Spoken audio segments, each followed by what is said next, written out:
What's up everyone, this is CyberKnight8610, and today we're going to be talking about the OCG imports and world premieres for Duelist Alliance. There are 10 of each, of course, and people that may not know about them, well, world premieres are cards that we get for TCG packs, so we get them first, and the OCG gets them later on, and the OCG imports are cards that they get, whether it be through promo packs or, Shonen Jump promos and stuff. We get them in our packs like that, that's how we get those cards. But yeah, there's 10 of each, and let's go ahead and talk about them. We've talked about a few already, of course, because World Premiere card includes the Sneak Preview card, so we talked about that, so I'm not going to read off its effect and everything.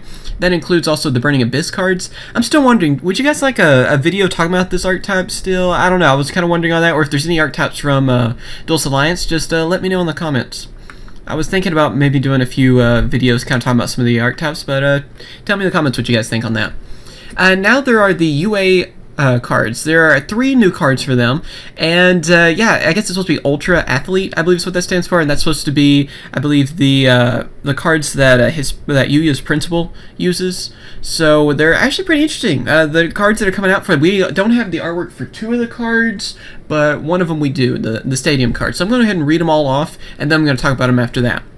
Alright, first up we have UA Mighty Slugger. It is Earth Warrior, level 5, 2,300 attack, 700 defense. Its effect is this card can be special summoned from your hand by returning one UA monster you control to the hand, except UA Mighty Slugger. You can use the effect of UA Mighty Slugger only once per turn. If this card attacks, your opponent cannot activate effects of cards till the end of the damage step. The next up is UA Perfect Ace. It has basically the same effect, but I'll go ahead and read it all off. Let's see, Earth Warrior, level 5, 1,500 attack, 2,500 defense. Its effect is, this card can be special summoned from your hand by returning one UA monster you control to the hand, except UA Perfect Ace. You only use the effect of UA Perfect Ace only once per turn.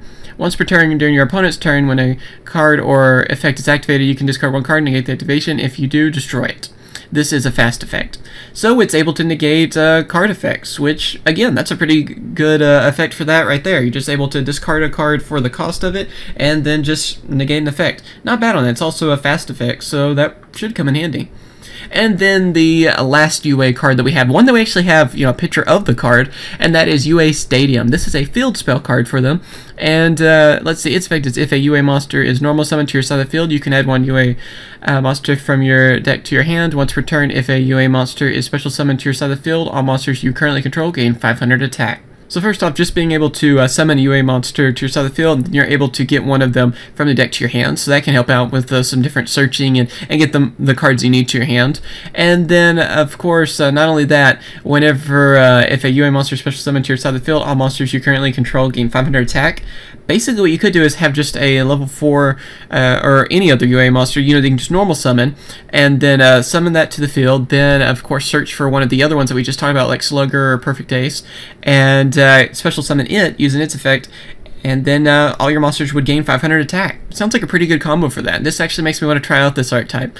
I think they're going to be relatively cheap. I don't think even anything that I recall is holographic. I have to double check actually on that, but they seem pretty interesting, at least for fun, and stuff. I'll definitely have to try to build them if that is the case. I think they're pretty cheap though. And then the last world premiere card is Doomstar Magician. Again, no picture of the card on this one. It is a dark spellcaster, let's see, level 4, 1,800 attack, 300 defense. Its effect is once per turn you can discard one card, then select one card in either player's pendulum zone, destroy that card. If you do, draw one card. So there you go, there's your card to destroy pendulum monsters, I guess, kind of the side deck card.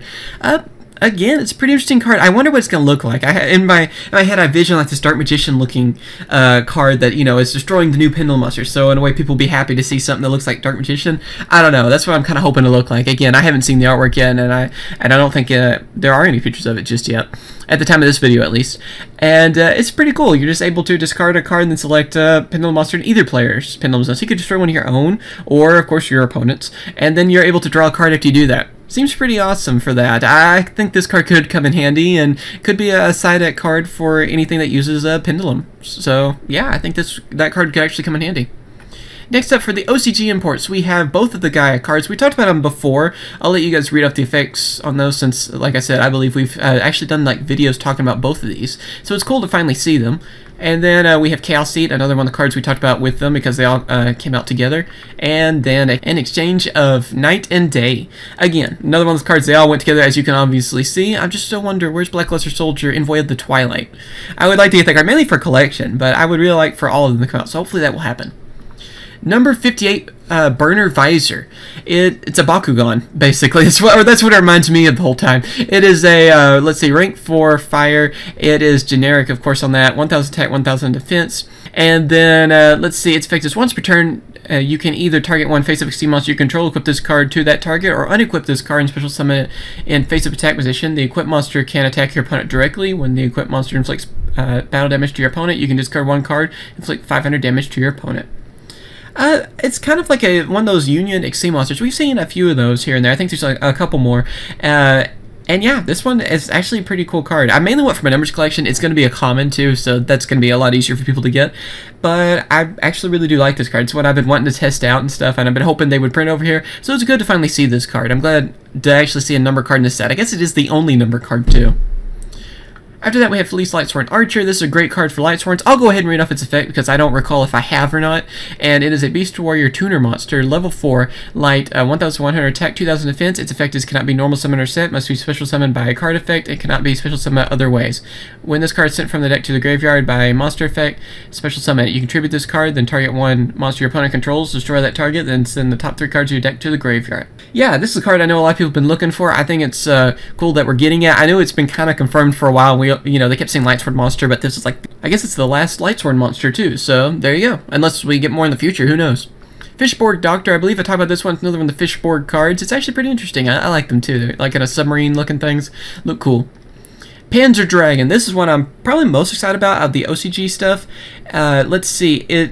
It doesn't really matter that it's a fusion card on the whole, using a machine and then a dragon to fusion summon into it, but it's mainly used, of course, for instant fusion. It's a good instant fusion target with a 2600 defense. That's really good for that. And it also reminds me of like a Fuchsilar Dragon. Anyone remember that card, Dolmo Beast? I don't know, it just kind of reminds me of that. It also has an effect. I'll go ahead and read that off. If this card is destroyed and sent to the graveyard, you can target one card in the field, destroy that target. So, there you go. Pretty interesting effect on that, but mainly it's a good infusion target, so that's the reason I like it, and it's a rare for this set, so that's pretty cool. Cloud Castle, I believe this is another one we talked about. It's a pretty cool synchro monster. It requires, let's see, it's one tuner, one or more non-tuner monsters. When this card is synchro summoned, you can target one level 9 monster in your graveyard, special summon that target. Level 8 or lower monsters cannot attack during the turn they are normal or special summoned.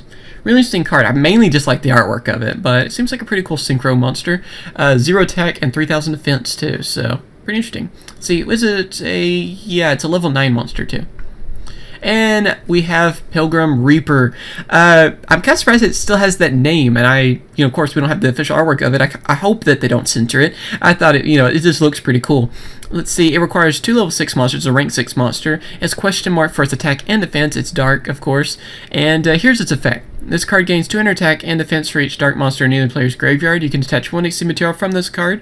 Each player sends the top 5 cards to the deck to the graveyard. You can only see effect of Pilgrim Reaper once per turn. So of course decks that use dark monsters, this can come in handy, or even decks that you could use this against decks that use dark monsters, I guess, too, because it counts for either one. And then you can also get rid of the top 5 cards of your deck to the graveyard, which can help a lot of different decks out there where you want to mill some cards and send them to the graveyard. And I'm hoping, like I said, the artwork won't be censored too much. It's a pretty cool card though. I really like the 16 monster. But yeah, there are all the OCG imports and world premieres. Hopefully I didn't sound too tired in this video. It's been a very long day and I'm making this video like almost at midnight. So yeah, but also tell me what you guys think on all these cards. Which ones are you most excited about? Are you happy that they brought over? And what are some cards that you hope that they'll have in the next one? But yeah, tell me what you guys think. Thank you for watching. Remember to comment, rate, and subscribe. And of course, I will catch you guys later. See ya.